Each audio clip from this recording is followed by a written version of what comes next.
Hi everyone and welcome back to my channel. If you're new, my name is Rebeca Huffman. Welcome. I hope you choose to stick around. All right, y'all, this is a highly anticipated video, the subject of ADD/ADHD. Ever since I shared on TikTok and Instagram that this is a condition that my son and I both have, y'all, the questions that consistently pour in about it. But I saw it as an opportunity for me to share with you all my journey and my son's journey with this condition. I wanted to be very thoughtful about how I shared this information with all of you because I'm not a medical professional. I can only speak to my experiences. So I highly encourage y'all to seek out professional help. After you review this video, if you think this is something that you might have or your child might have, I highly recommend you following up with a medical professional. Another reason is that, let's be honest, in communities of color, the Latinx community, there just are a ton of misperceptions and myths around ADHD. And I wanted to really make sure that I took the time to debunk some of these myths. So when I went to my Instagram stories, you guys flooded me with a bunch of questions that you have that you wanted me to cover in this video. So I'll do my best, which is why I have my laptop open. So you'll see me refer back and forth to it to make sure that I'm covering all the questions that you asked. First question that we should cover is, what is ADD and ADHD and what's the difference between the two? These terms are used interchangeably. So ADHD stands for Attention Deficit Hyperactivity Disorder. I had to look at it just to make sure I get this right. But it is a neurobiological condition that affects about 7% of the population. And it is quite literally, you guys, how your brain is wired at birth. This is not a condition that is caused by a virus. It's not about the food that you eat that causes you to have ADHD. You are quite literally born with this condition. So it's very important to clarify that. It's how your brain is wired, specifically your frontal lobe, which deals with focus and how you learn. It's not a learning disability, and I just want to make sure that that's clarified. And in fact, a lot of really brilliant people, famous brilliant people, have ADHD, and people among us, obviously, with the condition that are brilliant people. The three trademark core symptoms of this condition are as follows. It's distractibility, impulsivity, and hyperactivity. So the reason why some people will refer to their condition as ADD is because this is all on a spectrum. If they don't show up with one of the three signs being hyperactivity, then they'll say, oh, I have ADD, attention deficit disorder. So hyperactivity is not showing up. But when hyperactivity shows up, you'll hear people refer to their condition as ADHD. So in order to meet the diagnostic criteria, these three behaviors that I mentioned of distractibility, impulsivity, and hyperactivity has to affect two or more areas negatively in your life. So your home life, your work life, school life, your relationships. When it gets to a point that your symptoms are so severe that it affects those areas, then there is a good chance you might have it. And it's important to mention that because everybody experiences forgetfulness, lack of focus. You know, you get your energy spurts and might have some hyperactivity, but doesn't mean that you have ADHD. Just be mindful that, again, this is not a disease that you catch over time. This is the way your brain is wired, and there is a spectrum to it. ADD and ADHD is a way to refer to the spectrum, if you will. The next question that I received quite a bit on Instagram was, what prompted you and your son to get diagnosed? And I got to give the credit to my BFF, my best friend, Becky, who lives in Florida. I live here in Chicago. And she got diagnosed in early 2017 with ADD. Hyperactivity was not showing up with her symptoms, but she is the kind of friend that whenever something comes up, she digs into the research. Like, she is so thorough, and I trust her implicitly. If there's ever a situation that needs some research and she does it, I trust her implicitly. She's that good. And when she reviewed everything, she called me, and I'll never forget that phone call where she's like, Beck, I think you have ADHD, like legit, you should get evaluated. Shortly after that, I went down to Florida for something related to family, and I visited with her, and she gave me one of her medications. She ended up getting on medication, and she said, Beck, if you take this and you feel a certain kind of way, you know, if you've seen an improvement on your condition, again, you should get evaluated and diagnosed and all that. So I hope she won't get in trouble for sharing her meds with me. If she won't, it's fine. I took a Saturday morning where I didn't have errands to run. I was just in my house and took the pill. And you guys, it was like tunnel vision. My focus was off the chain, and something I had never experienced before. Like, you notice the difference immediately. I vividly remember how on that day I had the bills to pay, the mail to open up, the budget that I need to do, and I had procrastinated. Procrastination's a big deal because the lack of focus, you're not interested in the thing, you just push it off. I hadn't done it in a while, and we have our alerts financially with our bank set up that as I pay bills, if it reaches a certain level of a threshold of, I think it's $120 or something, it sends me and my husband an alert. The electric bill was paid at $200 or whatever. And so I started paying the bills, and my husband was out running errands, and he started getting all these alerts from our bank about these bills that were being paid. And typically it would take my husband nagging me like 3 separate times to open up the mail, do the budget, and pay the bills. And it would be a source of stress in our relationship, in our marriage, how much I would put that off on a monthly basis.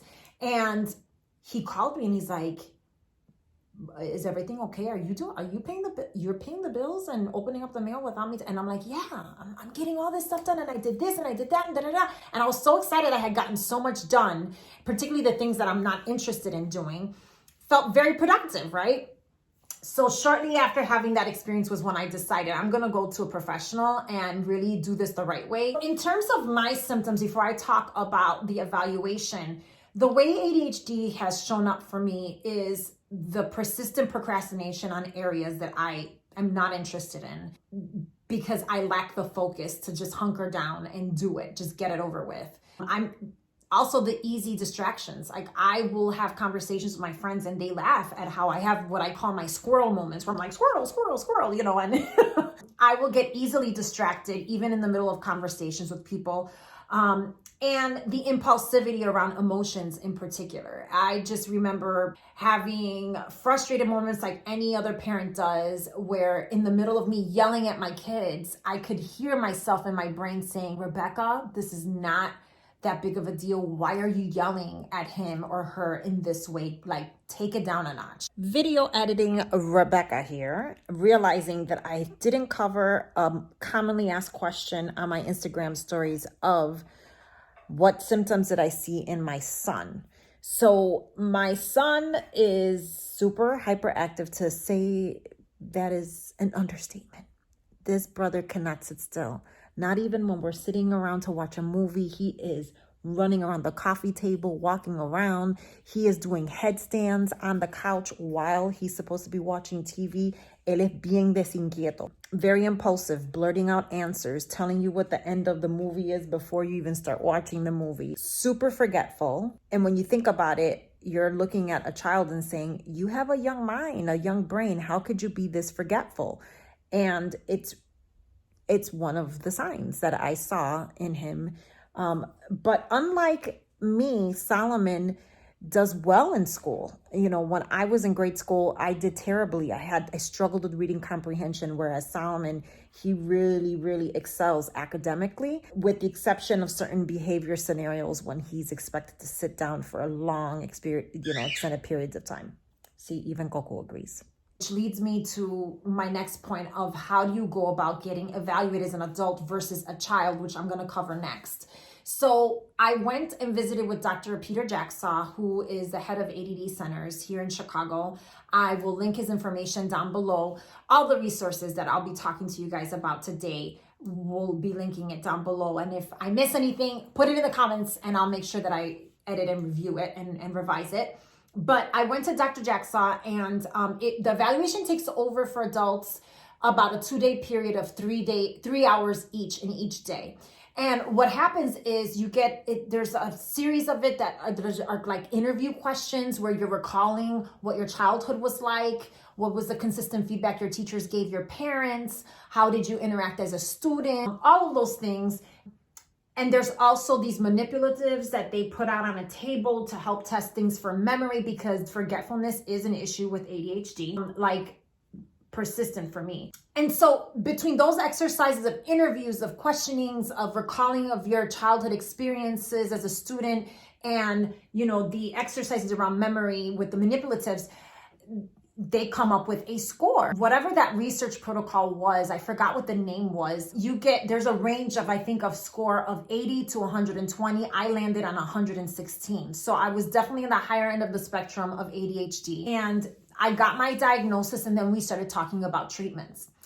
I'll put a pause on that and talk about how children get diagnosed. In the process of me sitting there getting evaluated, all I could think of, you guys, was like, oh my God, I am literally repeating the way my son interacts in school and in life situations. And I think he has it. And especially since the doctor mentioned that this is a genetic condition. You get this. If you have ADHD, chances are one or both of your parents or even a grandparent had or has it. I'm sitting there and I'm thinking about my son because he was displaying the same symptoms. And I decided to get him evaluated shortly after I got my diagnosis. And so how that happened was I took him to the pediatrician. Pediatrician asked a series of interview questions similar, not as in depth, but similar to what I went through. I was given a questionnaire. My husband was given a questionnaire. By the way, there is a questionnaire that a spouse or partner gets when you're being diagnosed or evaluated for ADHD. So Craig filled that out for me during my evaluation. But both parents of a child that's getting evaluated for ADHD receive questionnaires or caretakers, and also a teacher. So whatever teacher, like for instance with Solomon, he's in a school where he has a homeroom teacher and different subject matter teachers. Whoever is the teacher that has the most interaction and observations of your child, they also get a questionnaire. So his homeroom teacher got that questionnaire. She filled it out. We collectively returned all the questionnaires back, did a follow-up with a series of follow-up questions, and he was diagnosed with ADHD as well. This leads me to my next set of questions around treatment, because I got a ton of questions from y'all on Instagram around, well, should you take pills? Should you not? Are there supplements? Are there holistic approaches? You know, how else can you treat ADHD? So what I'll do is I'll share some of these treatment options that we've tried out, what's worked, what hasn't worked, what are the pluses and the minuses around them.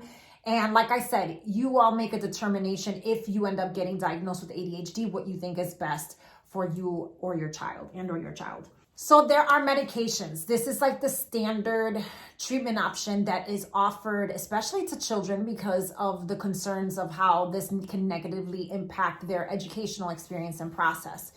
So in terms of medication, I kind of gave you guys a clue earlier that when you get those pills, there are, I believe it's called amphetamine salts, or more popularly known as Adderall. These are medications that can be prescribed. They always start you off on a very low dosage, about 5 milligrams, and you give feedback on how you feel, and then they moderately increase it if it's needed. If you're reporting back saying, yeah, I take it at 8 a.m. and at 11 o'clock, I'm back with my lack of focus and it wears off, then they will up it a little bit more. At that time, I opted for receiving medication for myself and my son. And so pluses and minuses to that. The pluses are, my God, the focus, especially as an adult. Like you really, it is like tunnel vision. You get the things on your to-do list done. It's interesting because they talk about it's the frontal lobe of your brain that is impacted by ADHD. That's the wiring that's different than other people's brain. And when you're on this medication, I quite literally felt this area of my brain being stimulated. I don't know if that's like, being a little bit hypersensitive or whatnot, but legit, like I literally felt it. If you have the same experience, if you've taken Adderall or any kind of medication where you feel the stimulation in your brain, can you leave it in the comments below? Am I the only one? But at any rate, so the focus, man, you accomplish it. This could be a plus or a minus, but it suppresses your appetite as an adult. And so that means, la comelata is not as much, you're not eating as much, but some people lose weight with it.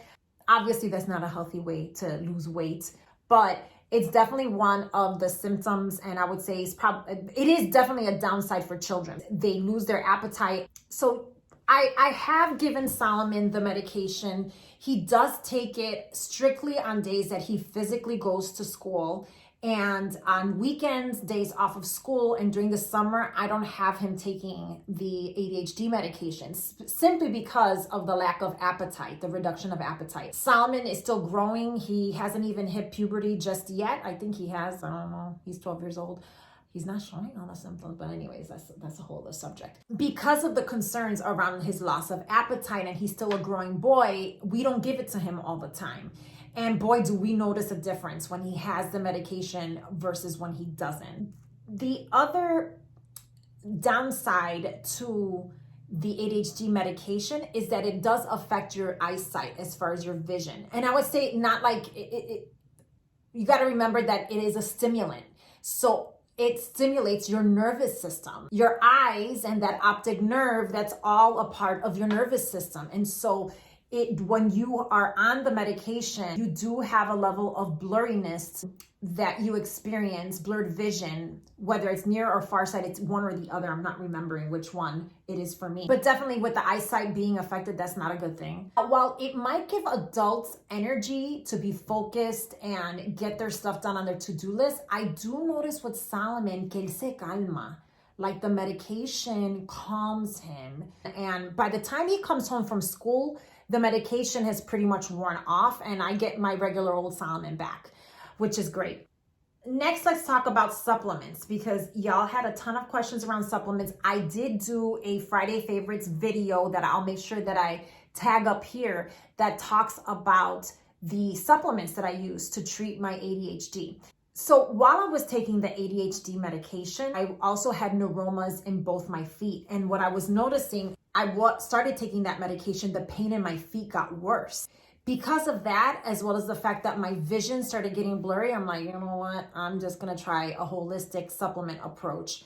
Around this time was around the holidays, around Christmas time, we always go down to Florida. My sister recommended that I go see an iridologist. Now, you must be like, an Iri what? I will get to that point in a minute. She recommended that I get on a series of supplements to soothe and nourish my nervous system. And so I'm going to talk about the process of seeing an iridologist in a minute, but as far as the pluses and minuses of taking supplements are one of those things that you have to stick to it, be consistent over the long haul to see results. You don't really see the effects and the improvements until I would say about 3 weeks in. At least that was my experience. And I do notice a difference on my emotional volatility, if you will, the impulsivity when I haven't taken my supplements. When it comes to focus, there is nothing to compare to supplements versus medications. Medications, hands down, will get you super focused and in that tunnel vision of getting shit done, okay? What addresses focus is what I'm going to talk about next, which are behavior therapies. Little tips and tricks and disciplines, honestly, that you have to develop behaviorally in order to address your focus and distractibility. So let's talk about the iridologist.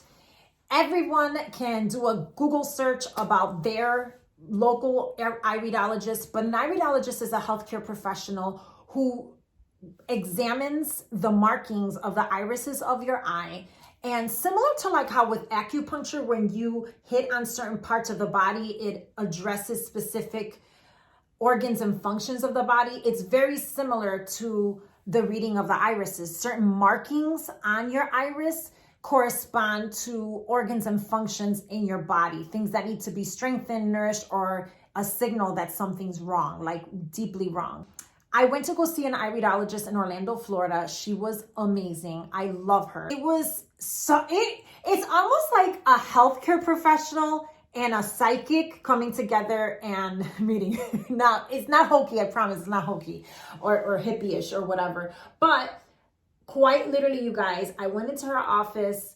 I filled out a medical history form, did not hand it over to her. Like, she legitimately has you hold on to it while she's reading your iris. Like, she'll sit there and have you mount your head like an ophthalmologist would, you know, to take a picture of both irises of your eyes. While she was doing that, I still had my medical history form on me. I hadn't handed it over to her. And then came the questions. Oh, I see this. Is there a history of diabetes on your dad's side of the family? Yeah. What about on your mom's side? I'm seeing something around heart murmurs, palpitations, that sort of thing, irregular heartbeat. My mom suffers from irregular heart palpitations.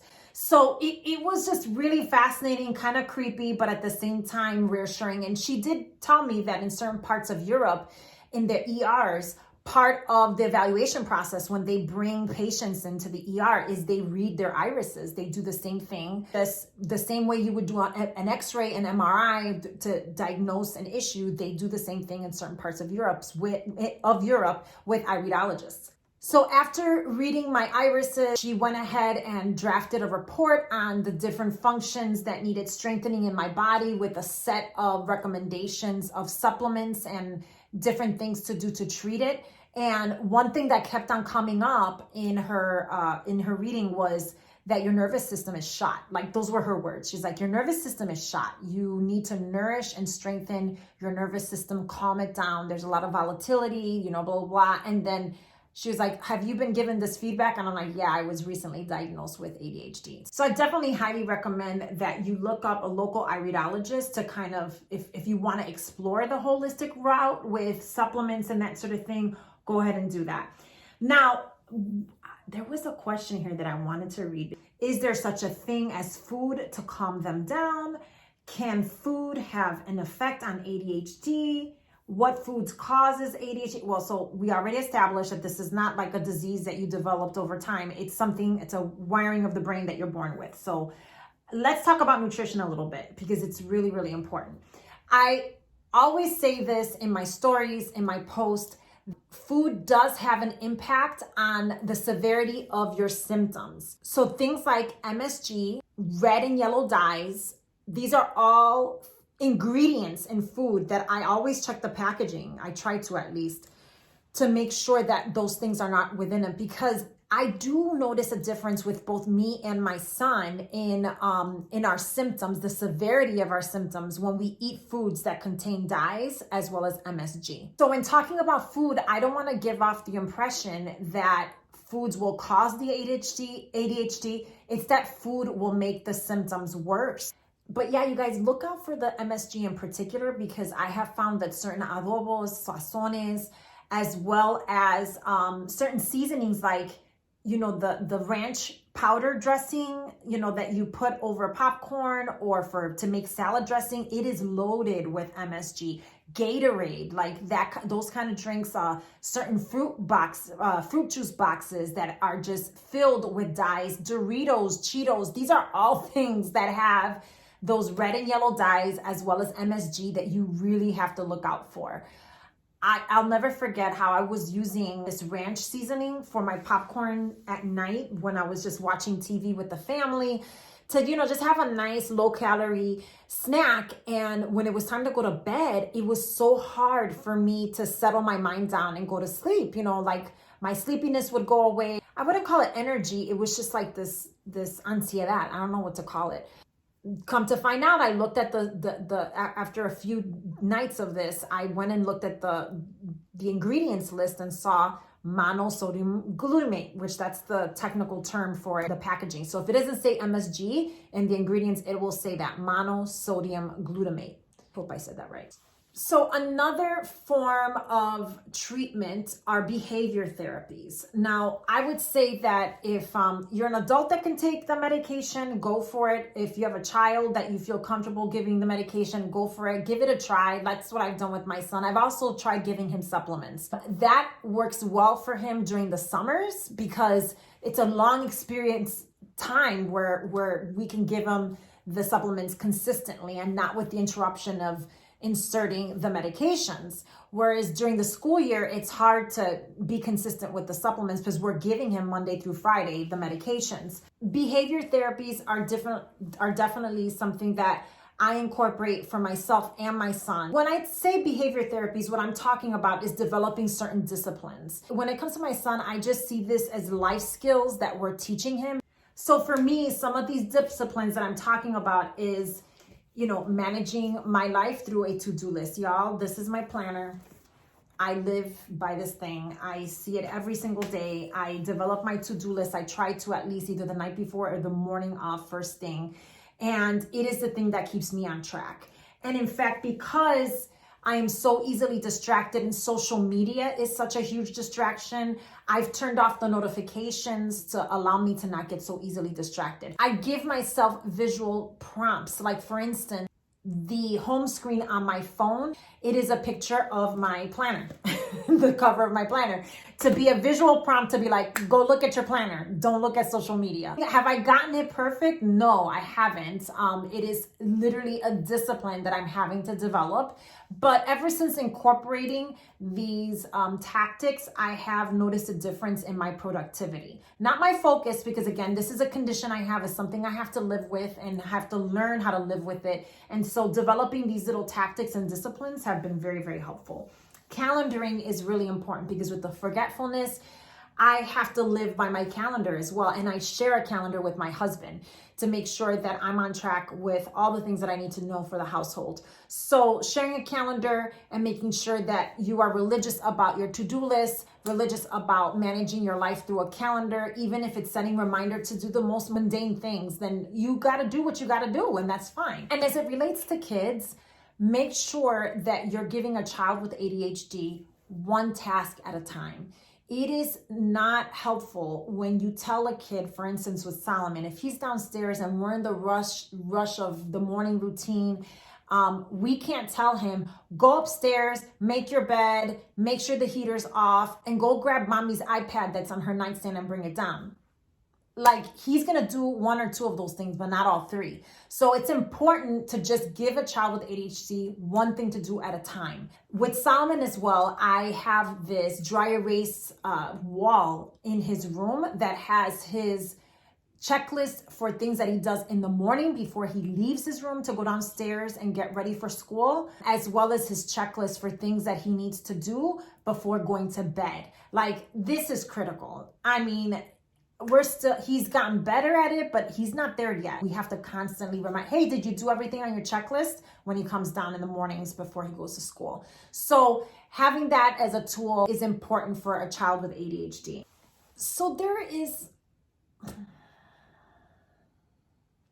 I'm not going to sugarcoat it. It is really a struggle parenting a child with ADHD. I feel it, I hear it, and I guess I have a level of empathy that's a little bit more heightened because I have the condition, but it really breaks my heart when I see my son struggling with certain things. Ooh.